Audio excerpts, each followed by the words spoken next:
So yeah, we're pretty much nearly 48 hours from the big game, the World Cup, the Rugby World Cup final, which will kick off 9 p.m. local time on Saturday night, Sunday, New Zealand time at 8 a.m. I think is it 9 or 8 p.m. South Africa time if they're over there. But yeah, so we've got the sides named, and yeah, it's and certainly time to talk about what both teams and the game. Look, so the All Blacks named their team. The team was released at 5 a.m. New Zealand time, and I think it's for the first time. In comparison to the Springboks side, I think it's a bit more surprising. Look, the starting lineup is pretty much as I expected. Although, yeah, you have Brodie Retallick has earned the starting berth ahead of our most kept All Black in Sam Whitelock.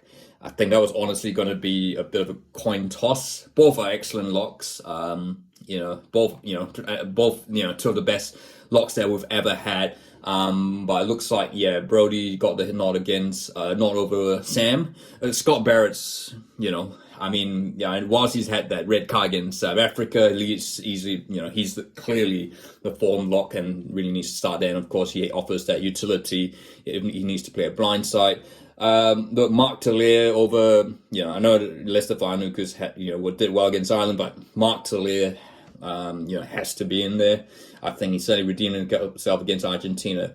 But I guess what to talk about, I think what surprised me is who's been named on the bench. So look, Samisoni Takiaho has been named ahead of the experienced Dane Coles, and Dane Coles has been left out altogether. So that's effectively the end of his All Blacks career ended a few weeks ago against Ireland. So he doesn't quite get the farewell, on the pitch that he might have liked.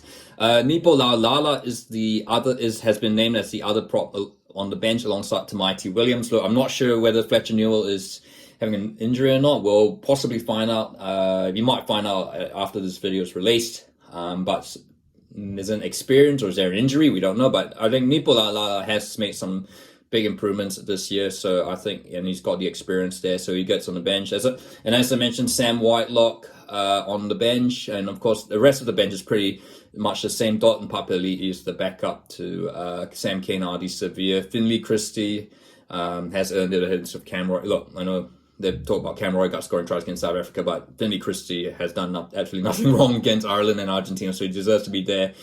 And Damien McKenzie and Anton Leonard-Brown complete the bench. So there's never been a bad All Black start, and certainly this is the best All Blacks team in my opinion that we could pick. So so I think I'm feeling really good about this team, and I guess we shall have to see what happens on Sunday morning.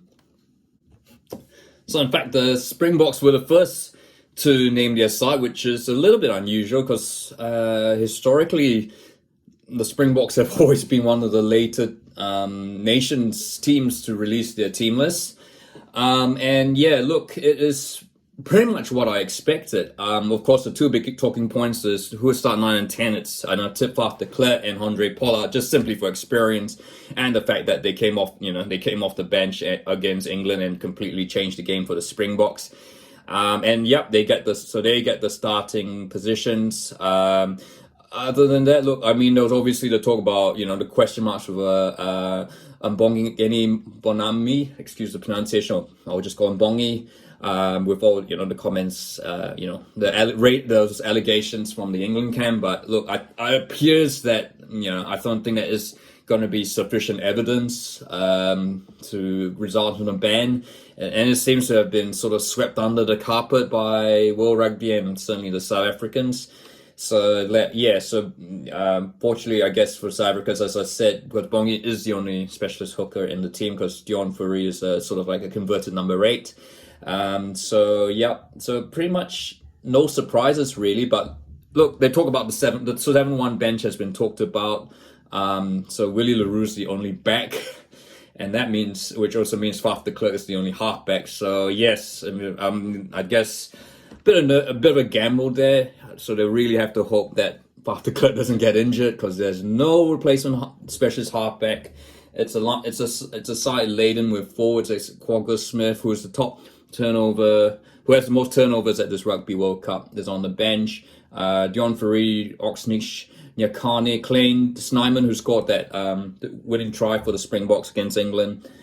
Jasper Visa, and that's the 7 forwards. So yeah, so it's not surprised, because as I'll mention later, I think the conditions, the type of opposition certainly warrants that 7-1 bench, and yeah, clearly they're going to have to win the battle up front. So yeah, look, it's a good Springboks team. A couple of players, Dwayne Vermeulen, who was key in 2019 Rugby World Cup final, is at number 8. So yeah, so that is the Springboks side. Yeah, so look, talking about the game, I think game conditions, as I mentioned, the sides have been sort of named with the weather and the teams in mind. This is going to the weather for Saturday night in Paris, 9 p.m. local time, is for rain. And 9% precipitation. And it's it's going to be mild. And a wind of about 26 kilometers an hour, which, yes, it's going to be a bit of it's sort of not the most challenging conditions, but certainly will be. It isn't conducive for open running rugby, and I guess it's a World Cup final, so we're not going to be expecting a whole lot of tries. I mean, it wouldn't surprise me if this was a repeat of the 1995 Rugby World Cup final, which, I don't have a problem with that. The 95 Rugby World Cup, while it was trialless, it remains one of the absolute classics in world. One of those games that is immortalized in for world rugby fans. But so yeah, look, I think it should be. I think I'm looking forward to it. That's more I can say. I'm gonna look. The funny thing about I think that's the one thing I should mention. South Africa. A lot of fans say that when they talk South Africa All Blacks in Rugby World Cups, they often really cite like 1995. And the South Africans, erroneously say that the South Africans have the edge over the All Blacks when the All Blacks have actually won the last 3 encounters against the Springboks at Rugby World Cup. I mean, of course, they did beat them in 2019 in the pool stages, and of course they beat them in the semi-final 2015, and then going back to 2003 in that quarter-final. Of course, those were the 2003 Springboks were a totally different. Were a team in an absolute shambles. But yeah, look, Tony. So. In reality, the All Blacks actually have the slight edge over the Springboks in Rugby World Cup, but I guess they always go back to 1995, and of course the other loss the All Blacks had was to the Springboks was in that 99 4th place final, which no one really cares about. So I'm going to give it All Blacks by 7. It's going to be a tight one, and it's going to be an exciting game, and I think it's going to go to the 85th minute, because there's always going to be a lot of stoppages. There's going to be referrals to the video refs. But so All Blacks by 7 there. So yeah, look, those are my thoughts on the Rugby World Cup final. Look, I think it's just really a matter of getting onto it. So yeah, I'd like to hear your thoughts on what the thoughts on the team selections.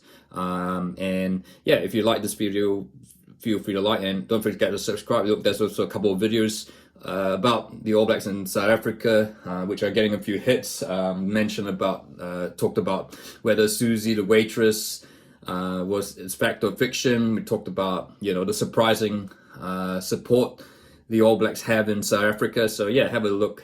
Do check them out. I'll put them in the cards or on the links to click. So yeah, that's it from me.